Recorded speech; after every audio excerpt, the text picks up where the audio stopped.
Lovelies welcome back to one more mini vlog. ఇది Saturday last exam రోజు. వెళ్తే late గా వెళ్తాము. ఇన్ కేస్ తొందరగా వెళ్ళినా కూడా తిన్నగా క్లాస్ లోకి అయితే వెళ్ళాము. ఫస్ట్ 2 days కొంచెం అటు ఇటు లేట్ గా వెళ్ళడం అట్లా జరిగింది. సో ఈ రోజు ముందుగా వెళ్ళాలని చెప్పి 20 minutes ముందే వెళ్ళాము. బట్ ఐస్ క్రీమ్ కోసం వెళ్ళాము. ఫస్ట్ ఐస్ క్రీమ్ తినేసి మళ్ళీ ఎగ్జామ్ కి వెళ్ళాము అనమాట. నాకైతే ఇంటర్నల్స్ ఉన్నాయి. ఫస్ట్ 2 minutes బాగానే రాశాను. కానీ లాస్ట్ టైం కదా, ఈ డే మళ్ళీ రాదు అని చెప్పి రాయాలనిపించింది. ఇంకా రేపటి నుంచి ఇన్విజిలేషన్ ఎవరు వస్తారన్న టెన్షన్ ఉండదు. We can't predict.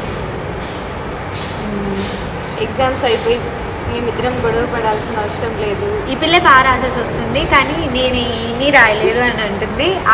సో అదనమాట. మెయిన్ సెమ్ ఎగ్జామ్స్ అయితే ఉన్నాయి, బట్ అదంతా ప్రొఫెషనల్గా జరుగుతుంది. అంటే ఇన్విజిలేషన్ ఎవరు వస్తారో, సెంటర్స్ ఎక్కడో ఉంటాయి, అది వేరు ఇది వేరు. మా క్లాస్మేట్స్తో మేము రాయడం ఇదే లాస్ట్ కదా. ఇంకా సెమ్ అయితే 5 months ఉంది టైమ్. అండ్ జస్ట్ ఈ ఎగ్జామ్స్ అయ్యాయంటే మాకు స్టడీస్ అయితే ఇంకా 1.5 years ఉంది. ఎగ్జామ్స్ ఒక్కటి ఉండవంతే. ప్రాజెక్ట్స్, వైవాలు, ప్రెజెంటేషన్లు అవన్నీ చాలా ఉన్నాయి.